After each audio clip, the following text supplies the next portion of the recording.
RCF vous propose Couleur Tzigane, une émission présentée par le pasteur Esaïe Elfried.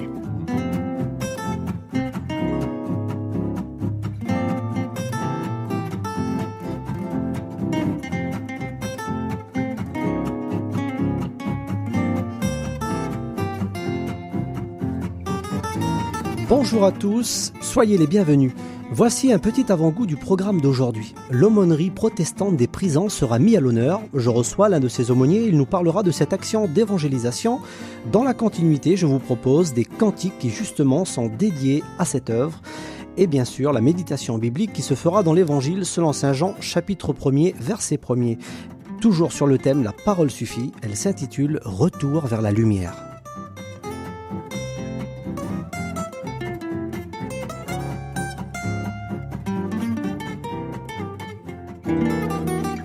Couleur Tzigane sur RCF.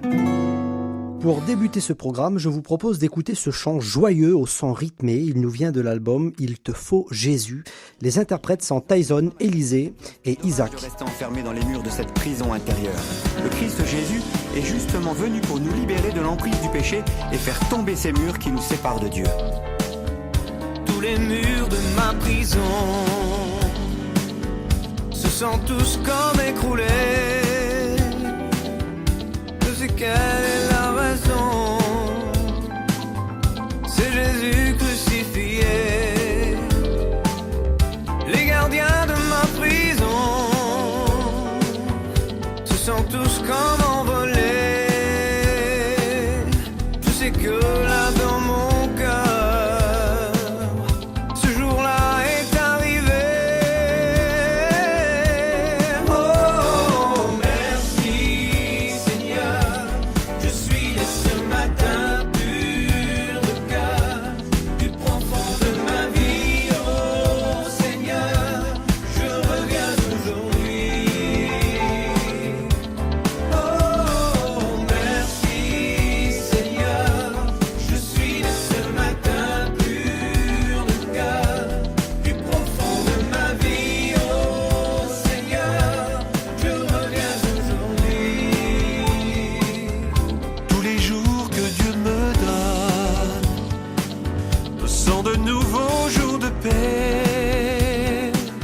C'est le soleil qui rayonne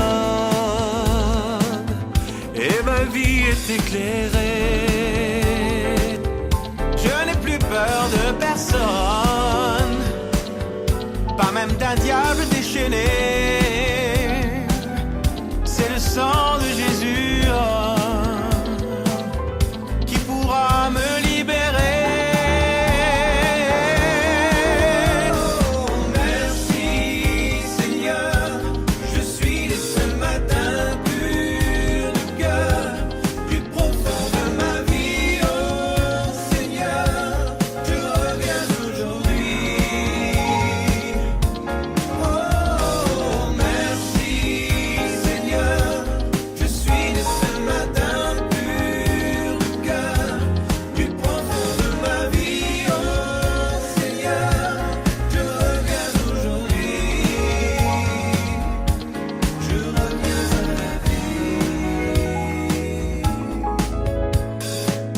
Car il y a un seul Dieu, et aussi un seul médiateur entre Dieu et les hommes, Jésus-Christ.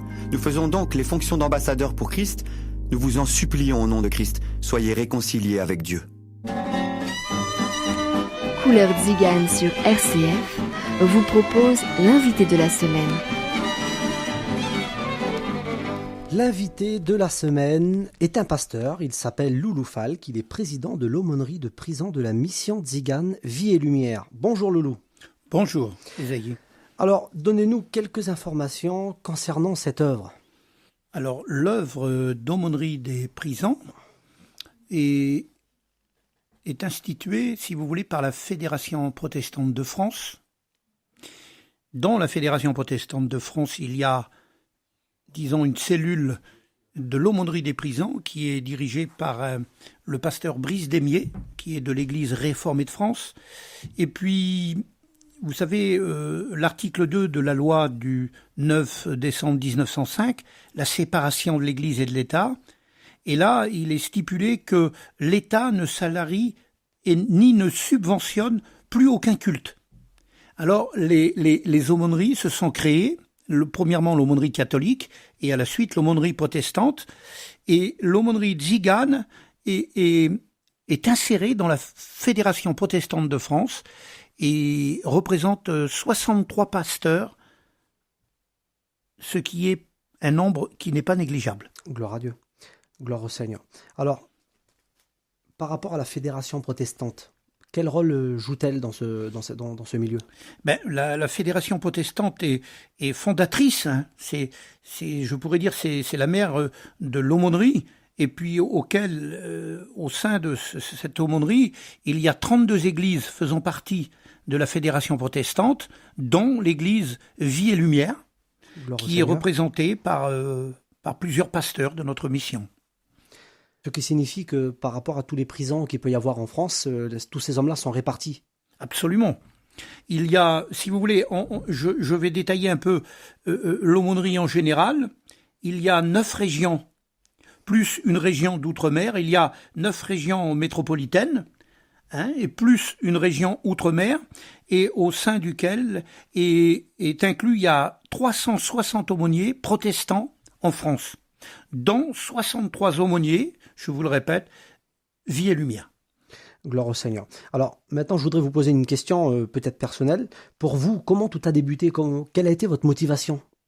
C'est tout à fait simple. C'est parce que je suis pasteur, et puis moi je crois que lorsqu'on est appelé au service du Seigneur, le Seigneur oriente un petit peu les ministères qu'il veut donner. Puis un jour, tout simplement, je suis passé devant un petit établissement pénitentiaire qui était à Saint-Malo, et mon cœur s'est mis à battre, et j'ai pensé à la misère des personnes qui étaient dans cet endroit de privation de liberté. Parce que la maison d'arrêt, c'est un lieu qui porte ce nom, privation de liberté. Et moi, je crois que s'il y a bien une liberté que personne ne peut priver les hommes, c'est bien de recevoir la parole de Dieu. Bien sûr. Bien sûr. Alors, je me suis intéressé à cela de plus près, et puis, je suis rentré dans ce petit établissement il y a à peu près 21 ans, à peu près. Gloire au Seigneur. Alors, aujourd'hui, notre émission est diffusée aussi dans les prisons. Donc, s'il y aurait un message qui pourrait être annoncé de votre part... Le plus grand des messages, c'est de savoir que Dieu, si on est au plus haut dans notre vie, il pense à nous, si tout va bien. Mais si on est au plus bas, Dieu pense aussi à nous. Parce que, comme je viens de le redire, dans ces lieux de privation, on est privé de nos familles, on est privé de beaucoup de choses. Mais je bénis Dieu pour la fidélité du Seigneur. Gloire à Dieu. Il est fidèle parce Amen. qu'il dit que où on se trouve, il y a toujours un mot, il y a toujours une main tendue. Et puis moi je crois que le message c'est de dire de ne pas baisser les bras, mais de savoir qu'il y a quelqu'un qui pense à vous et que le Seigneur vous aime. Gloire au Seigneur. En tout cas, je remercie le pasteur Loulou Falk pour toutes ces bonnes informations. Alors, du coup, j'ai apporté ma guitare. Je sais qu'il y a ce célèbre chant que vous chantez depuis des années. C'était Monsieur Assis Javet, qu'on appelle le petit vélo. Amen. Alors, je vais prendre ma guitare. J'aime particulièrement ce cantique parce que il parle de l'insatisfaction des hommes. Et j'ai même vu des gens dans un établissement croyant que l'autre établissement pénitentiaire était mieux. On croit toujours que les cellules sont mieux là-bas et tout, mais l'homme est insatisfait partout. Et je crois que la véritable satisfaction, c'est de rencontrer Jésus. Gloire au Seigneur. Alors, on vous écoute.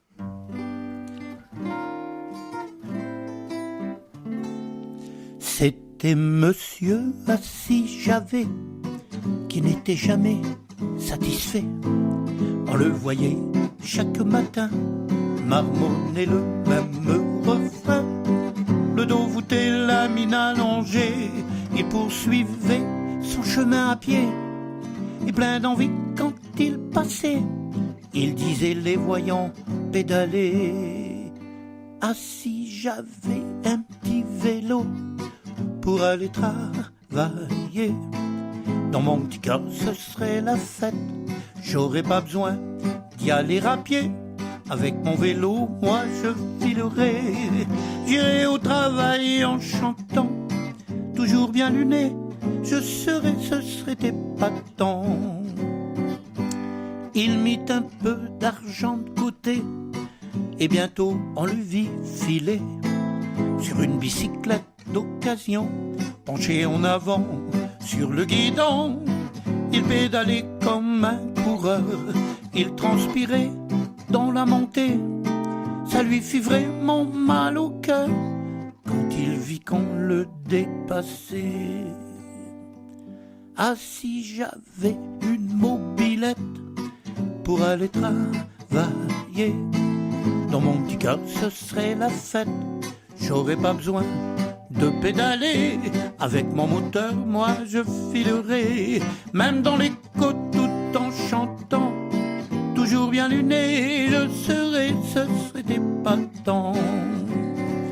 Les mois et les années passèrent, il eut bientôt tout essayé, depuis la moto, le scooter, de la 2 chevaux jusqu'au Hummer. Un jour c'est dur dans une file voiture, comme il pouvait plus avancer, tout esquissant une grimace, il dit en faisant du surplace: ah, si j'aurais mon petit vélo pour aller travailler, je doublerais cette file d'auto, j'aurais pas besoin de stationner, je doublerai en souriant mon cousin dans sa Ford Mustang, toujours bien luné, je serai, ce serait épatant. C'était monsieur assis j'avais, qui n'était jamais satisfait, car il cherchait son petit bonheur sur la terre bien loin du Seigneur. Il savait pas, le pauvre gars, qu'on ne peut pas le trouver là. Plus on en a, plus on en veut, c'est pas comme ça qu'on est heureux. Ah, si il avait le meilleur ami pour aller travailler, il aurait la joie du paradis, même s'il devait y aller à pied. Dans la vie tranquille, il s'en irait, même à son travail en chantant, toujours bien luné, il serait, ce serait épatant.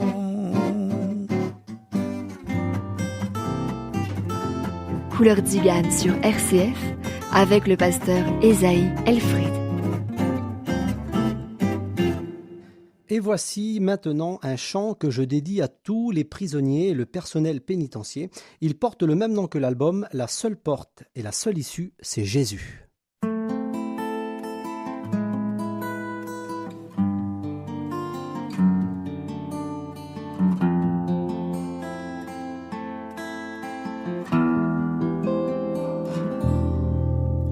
Rejeté par la société, des hommes, des femmes sont prisonniers, enfermés dans un endroit où très peu de gens se soucient de ça. Seuls dans leur misère, ils sont privés de la liberté. Si personne va les visiter, ils n'entendront jamais parler du seul qui pourrait vraiment les libérer de leur prison. Elle est bien plus grande que des murs, car c'est leur cœur qui est devenu dur. Mais Dieu lui a pensé à eux. Si Christ est mort, c'est aussi pour eux. La loi des hommes les a condamnés, mais Jésus-Christ les a purifiés. Il a choisi des aumôniers, des hommes disponibles pour aller prêcher le message de la grâce, car la seule porte et la seule issue, c'est Jésus. Rejetés par la société, des hommes, des femmes sont prisonniers, enfermés dans un endroit où très peu de gens se soucient de ça. Seuls dans leur misère, ils sont privés de la liberté. Personne va les visiter,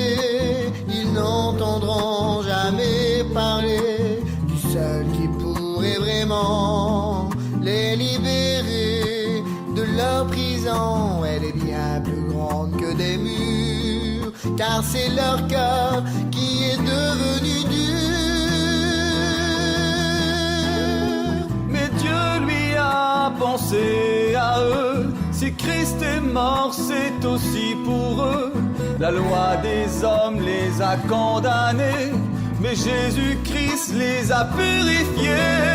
Il a choisi des aumôniers, des hommes disponibles pour aller prêcher le message de la grâce, car la seule porte et la seule issue, c'est Jésus.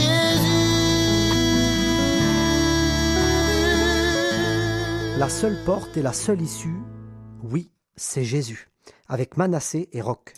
Tous les hommes ont droit à la liberté intérieure. C'est pour cela que nos émissions ont lieu chaque semaine, car le message qu'elle contient vient de la Bible, qui est la parole de Dieu. Elle peut rendre libres les captifs. Amen.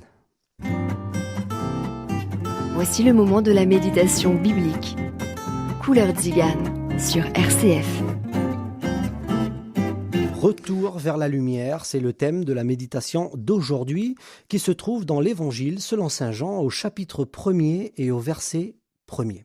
Au commencement était la parole, et la parole était avec Dieu, et la parole était Dieu. Elle était au commencement avec Dieu, toutes choses ont été faites par elle, et rien de ce qui a été fait n'a été fait sans elle. En elle était la vie, et la vie était la lumière des hommes. La lumière luit dans les ténèbres, et les ténèbres ne l'ont point reçue. Il y eut un homme envoyé de Dieu. Son nom était Jean. Il vint pour servir de témoin, pour rendre témoignage à la lumière, afin que tous croient par lui. Il n'était pas la lumière, mais il parut pour rendre témoignage à la lumière. Cette lumière était la véritable lumière qui, en venant dans le monde, éclaire tout homme. Elle était dans le monde, et le monde a été fait par elle, et le monde ne l'a point connue. Elle est venue chez les siens, et les siens ne l'ont point reçue. Au verset 12, mais à tous ceux qui l'ont reçu, à ceux qui croient en son nom.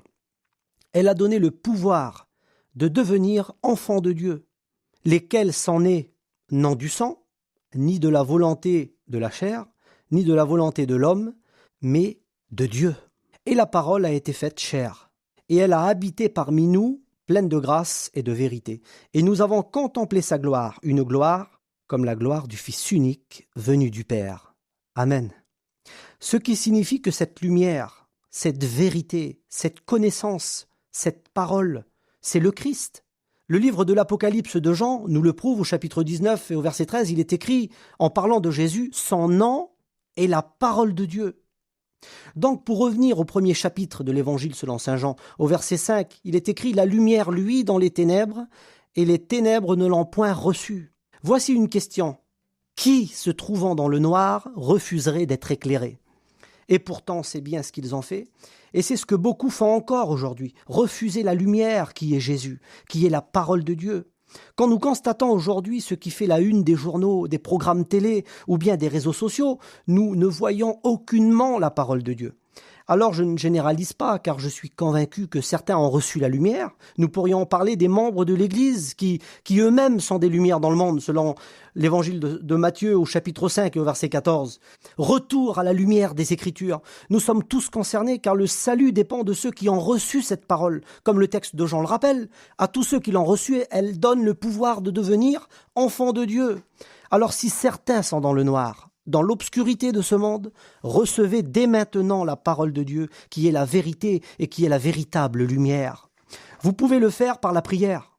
Dieu vous écoute, peu importe où vous êtes, parlez-lui, il vous entend, gloire au Seigneur. Alors, pour terminer cette méditation biblique, j'aimerais conclure avec la prière de Jonas dans le ventre d'un poisson, pour vous montrer qu'il n'y a pas un lieu bien précis pour s'adresser à Dieu.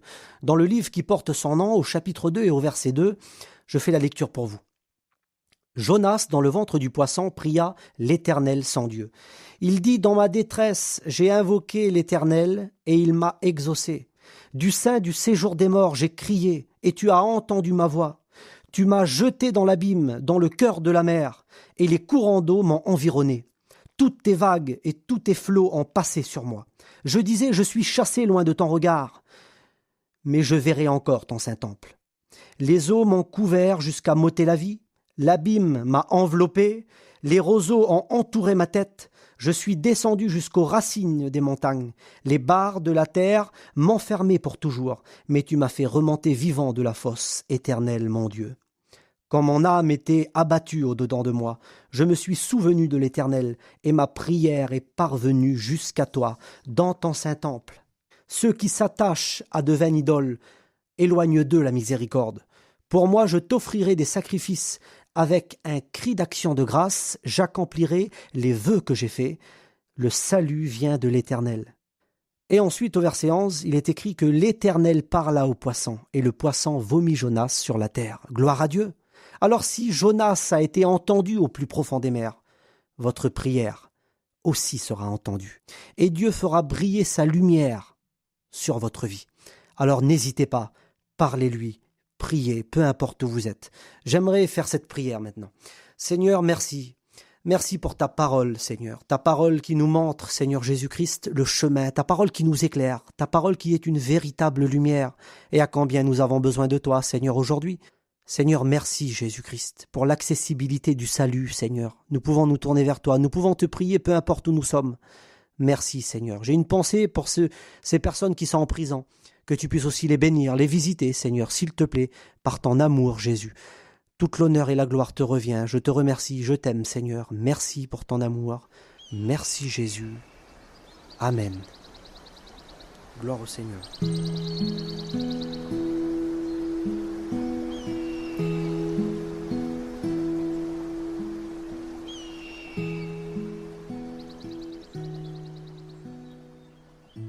Couleur Tzigane, c'est terminé pour aujourd'hui. Merci au pasteur Loulou pour sa participation. Donc je fais cet appel avec sa collaboration. Si quelques personnes souhaiteraient la visite d'un aumônier dans un établissement pénitentiaire, n'hésitez pas à nous écrire à RCF, émission Couleur Tzigane, 27 rue Jules Simon, 37 000 Tours. Je vous donne rendez-vous la semaine prochaine. À bientôt sur RCF.